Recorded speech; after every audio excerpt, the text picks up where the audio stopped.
इसके।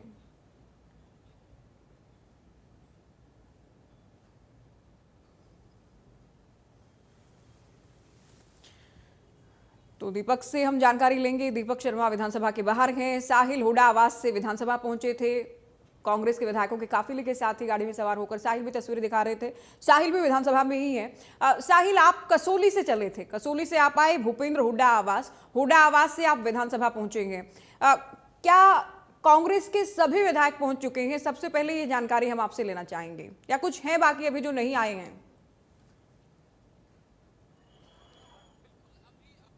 कुछ विधायक जो है वो बाकी हैं जो नहीं आए, जिनमें कुलदीप वत्स का नाम जो है वो बताया जा रहा है। विनेश फोगाट जो है वो अभी तक नहीं पहुंची। इस तरीके की जानकारी जो है वो निकलकर सामने आ रही है, क्योंकि गाड़ियों के अंदर भी मौजूद नहीं थे। हम लगातार इस काफिले को जो है लगातार कवर कर रहे थे, लेकिन ये दो विधायक जो है वो कहीं मुख्यमंत्री नायब सैनी ने आज राज्यसभा के चुनावों के लिए कास्ट किया था। महिपाल टांडा भी सर तीन सर उम्मीदवार है, 2 वोट है जी, निरीक्षण कर रहे सर, लेकिन 3 सर, और देखिए मुख्यमंत्री नायब सैनी और महिपाल टांडा यहाँ पर विधानसभा का उनका कह रहे हैं कि संसदीय कार्य मंत्री होने के नाते वो आज निरीक्षण कर रहे हैं। लेकिन आज अहम दिन है राज्यसभा चुनावों को लेकर। आज वोटिंग भी हुई है और लगातार पहला वोट आज मुख्यमंत्री नायब सैनी ने कास्ट किया था और उसके बाद वोटिंग की जो प्रक्रिया है इसकी आज शुरुआत हुई थी। और आप देख सकते हैं पुस्तकालय, ये हरियाणा विधानसभा का जो पुस्तकालय है। सर कुछ कहेंगे? सर दो सीट्स है सर, 3 उम्मीदवार है, क्या कहेंगे? तो आप देख सकते हैं कि मुख्यमंत्री नायब सैनी यहाँ पर पहुंचे, उनके साथ संसदीय कार्य मंत्री भी थे। और यहाँ पर हालांकि उन्होंने कहा है कि संसदीय कार्य मंत्री होने के नाते निरीक्षण हरियाणा विधानसभा का किया जा रहा है। और इस वक्त पुस्तकालय में यहाँ पर मुख्यमंत्री पहुंचे हैं जी। बिल्कुल साक्षी, सीएम साहब ने बात तो नहीं की, लेकिन आपने उनसे बातचीत का लगातार प्रयास किया। जो स्माइल हम अमूमन उनके फेस पर देखते हैं, उसी मुस्कान के साथ वो पहुंचे। अरविंद शर्मा, महिपाल टांडा उनके साथ हैं, निरीक्षण कर रहे हैं।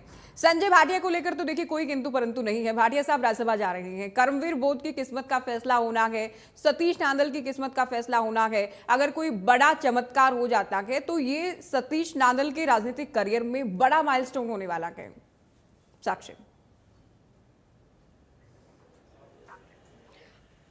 देखिए अगर ऐसा हो जाता है तो जिस तरह हम सुबह से लगातार बात कर रहे हैं कि जो हैट्रिक है वो लग जाएगी अगर निर्दलीय उम्मीदवार की जीत होती है तो। और खुले तौर पर अब बीजेपी निर्दलीय उम्मीदवार जो कि सतीश नांदल है उन्हें समर्थन कर रही है। जो बीजेपी के बचे हुए वोट्स हैं वो सतीश नांदल के खाते में जाने वाले हैं। और ऐसे में उन्हें अगर बिल्कुल साक्षी, आप बात पूरी कीजिएगा, आएंगे आपके पास। साहिल के पास हम अपने दर्शकों को लिए चलते हैं। साहिल, क्या हलचल है विधानसभा के बाहर इस वक्त? बिल्कुल कांग्रेस के तमाम विधायक जो है वो पहुंच चुके हैं। जिस तरीके से मैंने पहले बताया कि 2-3 विधायक जो है वो अभी तक नहीं पहुंचे। क्या कारण है, अभी तक स्थिति जो है वो क्लियर नहीं है। जिस तरीके से हिमाचल में जो कांग्रेस रही, इस वक्त आप लाइव तस्वीरें देख रहे हैं। कांग्रेस के सह प्रभारी प्रफुल्ल जी इस वक्त हमारे साथ मौजूद हैं। प्रफुल्ल जी हिमाचल में भी मौजूद थे, हमने तस्वीरें भी दिखाई थी सुबह कसौली में जब वो होटल में रुके हुए थे, तमाम विधायकों के साथ थे। क्या रणनीति जो है वो तैयार की है? प्रदेश की जनता आपको देख रही है, लगातार तस्वीरें भी हम कांग्रेस की दिखा रहे हैं। हमने हिमाचल से भी आपको कवर किया, विधानसभा में भी लगातार तस्वीरें दिखा रहे हैं। इस बार किस तरीके से एकजुटता का संदेश जो है कांग्रेस ने?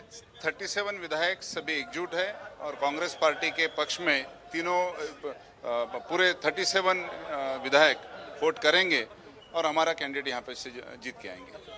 तो इस बार एकजुट है कांग्रेस? पूरा दिख रही है, आपके सामने है। पिछले जो 2 चुनाव हुए 10 सालों के अंदर उसमें देखा गया कि जीती जिताई बाजी भी हार गई। वो इतिहास था, वर्तमान में तो आपके सामने पिक्चर चित्र है। तो बीजेपी ने संपर्क करने की कोशिश भी की आप तमाम विधायकों की? बीजेपी ने तो तीसरा कैंडिडेट डाला, इसका मतलब क्या है? तो उनको वोट चोरी करना था, खरीद फरोख्त करना था, इसलिए उन्होंने तीसरा कैंडिडेट डाला ना। उनका ऑफिशियल नहीं है, मगर उनकी ही पार्टी का वाइस प्रेसिडेंट यदि राज्यसभा का कैंडिडेट है तो इसका मतलब क्या है? बीजेपी के जो मंसूबे है वो स्पष्ट है कि यहाँ इनको लोकतंत्र को खत्म करना, खरीद फरोख्त करना, दबाव की राजनीति करना, इस प्रकार से उनका काम करने का। लेकिन ये सवाल उठ रहा है कि 2-3 विधायक अभी भी नदारद थे, गाड़ी के अंदर आए नहीं। सभी लोग हैं, सभी लोग एकजुट हैं, सभी लोग हैं। तो कई विधायकों से आपकी बातचीत भी हुई कांग्रेस की कि किसी का फोन वगैरह आया? बातचीत तो उनका करने का काम ही है, बीजेपी के लोग कर ही रहे हैं, मगर हमारे विधायक एकजुट है और सब साथ में रहे और पूरा मंशा बना के गए कि 37 के 37 वोट हमें कांग्रेस पार्टी आज जीत निश्चित है करमबीर तौर पर। बिल्कुल, हम शाम को 7 बजे मिलेंगे। तो बिल्कुल जीत निश्चित का दावा जो है वो हरियाणा कांग्रेस के सह प्रभारी प्रफुल्ल जो हैं वो करते हुए दिखाई दे रहे हैं कि इस बार बीजेपी को जो है वो उनके मंसूबों में कामयाब जो है वो नहीं होने दिया जाएगा। इस बार जो है वो इतिहास दोहराने वाली कोई बात नहीं रहेगी, क्योंकि ज्योति इसलिए ये जरूरी हो जाता है सवाल, क्योंकि जो पिछले जो 2 चुनाव हैं राज्यसभा के वो जीती जिताई बाजी जो है वो कांग्रेस हार चुकी थी। इस बार कोई गलती जो है वो नहीं करना चाहती, इस बार कोई रिस्क जो है वो कांग्रेस नहीं लेना चाहती थी, इसीलिए हिमाचल प्रदेश का रुख जो है तमाम विधायकों का किया गया। क्योंकि अभी तक देखिए कांग्रेस के नेता ये जो फोन किया गया या खरीद फरोख्त की गई इतना स्ट्रांगली एडमिट नहीं किया गया। अभी प्रफुल्ल से आप बात कर रहे थे, सह प्रभारी वो हैं, उनकी ओर से तो इस बात को स्वीकार किया गया कि हाँ खरीद फरोख्त का या टेलीफोन करने का अप्रोच करने का प्रयास किया गया कि कांग्रेस विधायकों को बीजेपी की ओर से एलिगेशन लगाते नजर आए। बिल्कुल कल सोशल मीडिया पर इस तरीके की अफवाहें जो है वो चली थी, जिसमें साफ तौर पर ये बताया जा रहा था कि जो है कांग्रेस के तमाम विधायकों को जो है ऑफर किया गया है। इस मामले में एक मामला जो है वो शिमला पुलिस की ओर से दर्ज किया गया है, लेकिन शिमला पुलिस की ओर से ही एक मैसेज जो है वो मीडिया को कन्वे किया गया कि इस तरीके की कोई जानकारी जो है वो हमारे पास भी नहीं है और न ही हमारी तरफ से इस तरीके का कोई मुकदमा दर्ज जो है वो किया गया। सोशल मीडिया पर इस तरीके के रूमर्स चल रहे हैं, इन अफवाहों पर ध्यान ना दें। इस तरीके की बातें जो है उनकी ओर से लिखी गई थी और साफ तौर पर कहा था कि इस तरीके का कोई मामला जो है वो अभी तक शिमला पुलिस के संज्ञान में नहीं आया और न ही शिमला पुलिस की ओर से इस मामले में कोई मामला दर्ज किया गया। तो इस सवाल पर जो है हमने सवाल भी पूछा था प्रफुल्ल जो हरियाणा कांग्रेस के सह प्रभारी, उनका साफ तौर पर कहना था कि वोट चोरी करने का काम जो है वो किया जा रहा है, क्योंकि तीसरा कैंडिडेट जो है उतार दिया गया है। तीसरे कैंडिडेट को लेकर सवाल जो है उनकी ओर से उठाए गए कि ये तीसरा कैंडिडेट जो है वो बीजेपी का वाइस प्रेसिडेंट है, तो ऐसे में जो है संपर्क करने वाली बात को लेकर अभी तक कोई जवाब जो है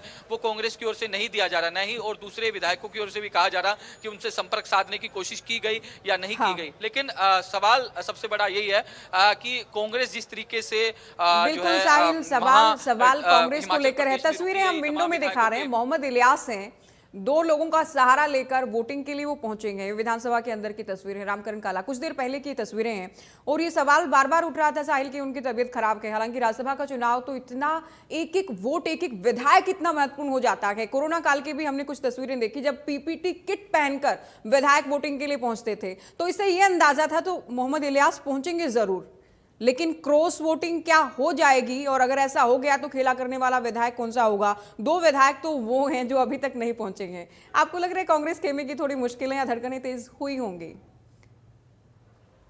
हालांकि समय है 4 बजे तक वोट करने का। सवाल भी पूछा ज्योति कि बिल्कुल हमने सवाल भी पूछा जो कांग्रेस के सह प्रभारी है, उनका साफ तौर पर कहना था कि तमाम विधायक एकजुट है, तमाम विधायक आ चुके हैं, लेकिन जिस तरीके से जहां जहां हमने कैमरा घुमाया, जहां जहां हमारी नजर पड़ी, लेकिन 2 विधायक जो है वो नहीं नजर आए। हालांकि अब हम उनका नाम नहीं लेना चाहेंगे, जब जिस तरीके से आएंगे तो उसके बाद ही दिखाएंगे तस्वीरें, कुछ और गाड़ियां भी आई हैं, लेकिन अभी तक 2 विधायक जो है वो नहीं पहुंचे कांग्रेस के। बिल्कुल क्योंकि पंजाब का सेशन चल रहा है तो ऐसे में पंजाब के तमाम विधायक भी यहाँ लगातार जिस तरीके से पहुंच रहे हैं। मैं जिक्र कर रहा था 2 विधायकों का, 2 विधायक अभी तक नहीं पहुंचे, उनका इंतजार भी जो है वो लगातार किया जा रहा है। अलग अलग कारण जो है उनकी ओर से दिए गए हैं कि किस तरीके से उनके घर फैमिली फंक्शन है और भी तमाम कारण जो है वो दिए गए थे, तो इसी के चलते वो क्या पता आने में देरी हो रही हो या फिर रास्ते में हो तो आते ही होंगे। लेकिन जिस तरीके से जो स्ट्रेटेजी जो है वो कांग्रेस की ओर से इस बार तैयार की गई है, जिस तरीके का दावा जो है प्रफुल्ल कर रहे थे, प्रफुल्ल जो हरियाणा कांग्रेस के सह प्रभारी है कि इस बार मजबूती से कांग्रेस जो है एकजुट होकर मैदान के अंदर आई है और एकजुटता का संदेश तस्वीरों से भी देखा जा सकता है। हालांकि ये दिखावे के लिए या फिर धरातल पर भी ये तस्वीरें आगे नजर आएगी। जिस तरीके से मैंने कहा कि चंद्र मोहन बिश्नोई जो भूपेंद्र सिंह हुड्डा के साथ बैठे हुए नजर आए, एक गाड़ी के अंदर नजर आए, जो कि शैलजा गुटके जो है वो विधायक माने जाते हैं। वो पहली बार हमने इस तरीके की तस्वीरें देखी, हालांकि पहले जब होगी तो देखी नहीं होगी, लेकिन हमने पहली बार ये तस्वीर देखी जब से विधायक जो है चंद्रमोहन बने हैं वो एक साथ गाड़ी में बैठ के जाते हुए दिखाई दे रहे हैं। बात पूरी कीजिएगा, मुझे 2022 का चुनाव हमें याद आ रहा है जब एक विधायक वो अंतरात्मा की आवाज ना सुने, इसके लिए हुड्डा साहब ने बहुत प्रयास किए। जो साथ चलने की बात है या गाड़ी में साथ आने की बात है, 2022 हमें याद दिलाता है। तो मान मनोबल का, मनाने का, एकजुट रखने का, एकमत रखने का पूरा प्रयास करने भूपेंद्र हुड्डा, क्योंकि उनकी अग्नि परीक्षा भी है।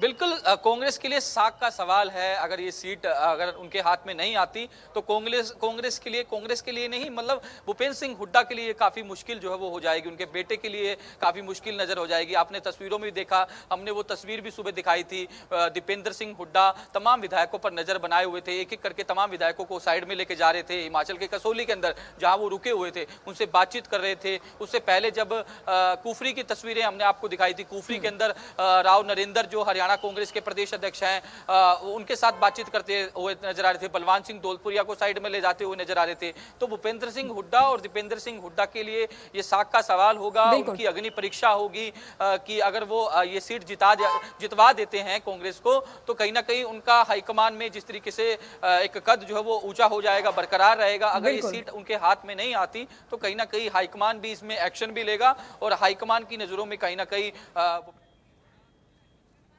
तो देखिए मुख्यमंत्री नायब सैनी यहाँ पर है, कह रहे हैं जीत के लिए आश्वस्त नजर आ रहे हैं।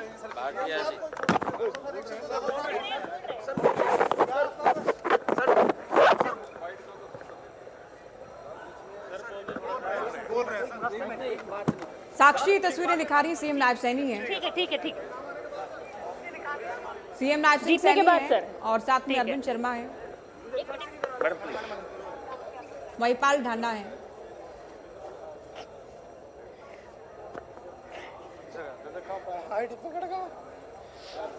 बिल्कुल साक्षी, बातचीत का प्रयास आपने किया और इससे पहले भी आपने सीएम साहब से बातचीत का प्रयास किया और लगभग हम तो बातचीत हो गई ही समझेंगे, क्योंकि बहुत सारे सवालों का जवाब तो सीएम की मुस्कान ही होती है। तब भी आपने